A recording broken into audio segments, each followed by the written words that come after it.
Tahukah kamu, hampir di setiap sudut dunia, kita bisa menemukan komunitas Tionghoa, dari pecinan di San Francisco hingga warung mie di Jakarta. Jejak mereka tersebar luas. Tapi, pernahkah kamu bertanya-tanya, bagaimana sebenarnya sejarah migrasi besar-besaran orang-orang Tionghoa ini dimulai? Kisah ini membawa kita kembali ribuan tahun ke masa lampau, ke sebuah negeri bernama Tiongkok. Sejak zaman kuno, Tiongkok sudah menjadi pusat peradaban yang maju. Namun, kehidupan di sana tidak selalu mudah. Bencana alam seperti banjir dan kekeringan, perang saudara yang berkepanjangan, hingga kebijakan pemerintah yang menekan, seringkali memaksa rakyatnya untuk mencari kehidupan yang lebih baik di tempat lain. Salah satu babak awal migrasi besar terjadi melalui jalur perdagangan legendaris, yaitu jalur sutra. Sejak dinasti Han, sekitar 2000 tahun yang lalu, para pedagang, pengrajin, dan cendekiawan Tionghoa mulai melakukan perjalanan panjang melintasi daratan Asia.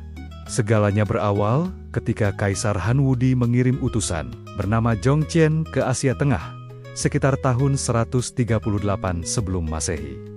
Misi diplomatik itu membuka jalan menuju wilayah Baktria, Samarkand, hingga Persia, dan menjadi cikal bakal rute dagang yang menghubungkan Tiongkok, India, Timur Tengah, hingga Kekaisaran Romawi.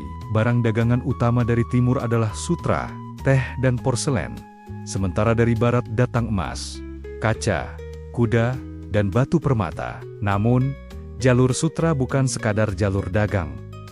Ia juga menjadi saluran penyebaran agama Buddha, Islam, dan Kristen, serta pertukaran teknologi, seni, dan ide-ide ilmiah yang membentuk wajah peradaban dunia. Pada puncaknya, rute darat jalur sutra membentang lebih dari 6.400 km melalui gurun Taklamakan, pegunungan Pamir, hingga ke kota-kota kuno seperti Sion, Kashgar, Samarkand, dan Konstantinopel. Banyak dari mereka yang akhirnya menetap di sepanjang rute ini membentuk komunitas-komunitas Tionghoa pertama di Asia Tengah dan Timur Tengah. Namun, gelombang migrasi yang paling signifikan justru terjadi melalui lautan. Sejak dinasti Tang dan Song, para pelaut dan pedagang Tionghoa sudah aktif berlayar ke Asia Tenggara. Mereka mengikuti angin muson, membawa porselen, teh, dan berbagai komoditas lainnya.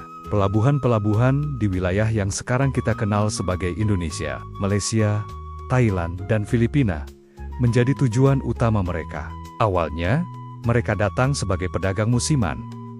Tapi lambat laun, banyak yang memilih untuk tinggal, menikah dengan penduduk lokal, dan membangun kehidupan baru.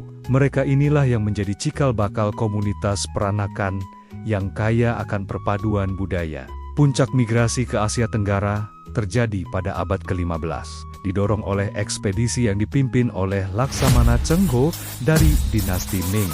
Armada kapalnya yang megah mengunjungi banyak pelabuhan dan memperkuat hubungan dagang serta diplomatik. Jejak kedatangannya masih bisa kita lihat hingga hari ini, misalnya di Kelenteng Sangkuko di Semarang. Memasuki abad ke-19, gelombang migrasi orang Tionghoa mencapai skala global. Kali ini, tujuannya lebih jauh, yaitu ke benua Amerika. Demam emas California pada tahun 1848 menjadi magnet yang luar biasa kuat. Ribuan pemuda dari provinsi Guangdong dan Fujian, yang saat itu dilanda kemiskinan dan ketidakstabilan politik akibat Perang Candu, memberanikan diri menyeberangi Samudra Pasifik. Mereka bermimpi untuk cepat kaya dan kembali ke kampung halaman.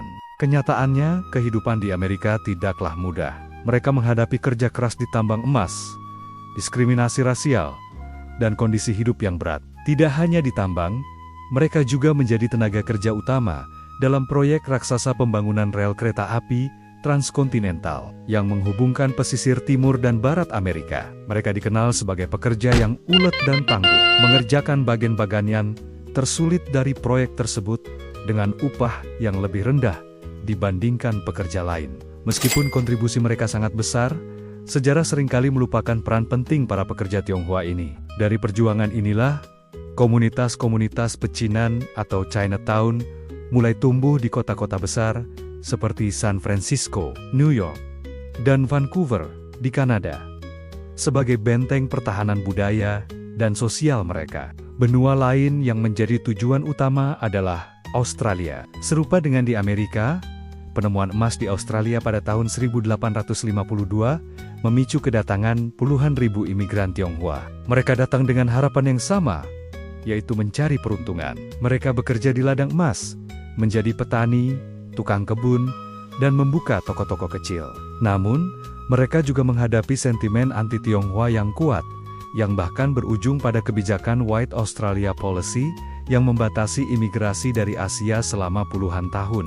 Meski begitu, komunitas Tionghoa di Australia terus bertahan dan berkembang, memberikan kontribusi yang signifikan bagi perekonomian dan keragaman budaya negara tersebut hingga hari ini. Selain karena faktor ekonomi, migrasi juga didorong oleh gejolak politik di Tiongkok pada abad ke-20, runtuhnya kekaisaran, perang saudara antara nasionalis dan komunis, serta invasi Jepang, menciptakan ketidakpastian yang mendorong banyak orang, terutama kaum intelektual dan pengusaha, untuk mencari perlindungan di luar negeri.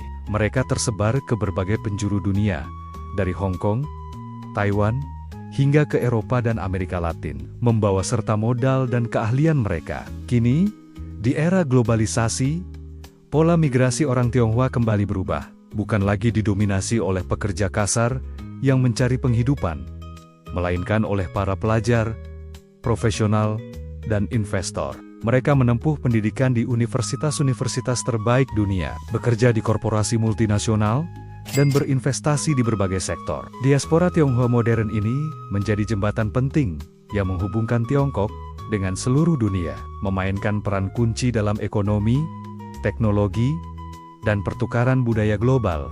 Dari pedagang jalur sutra kuno hingga mahasiswa di era digital, kisah migrasi orang-orang Tionghoa adalah sebuah epik tentang keberanian, ketahanan, dan kemampuan beradaptasi yang luar biasa. Mereka membawa serta warisan budaya mereka ke tanah baru, sambil terus berinteraksi dan berakulturasi dengan masyarakat setempat, menciptakan sebuah mozaik budaya global yang kaya dan dinamis.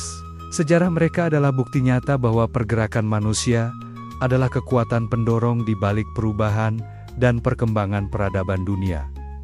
Terima kasih sudah menonton video ini. Tetap simak channel Global Nexus 2.0 by Dr. Valdes untuk membuka insight yang lain. Jangan lupa untuk like, komen, dan subscribe. Sampai jumpa di file-file selanjutnya.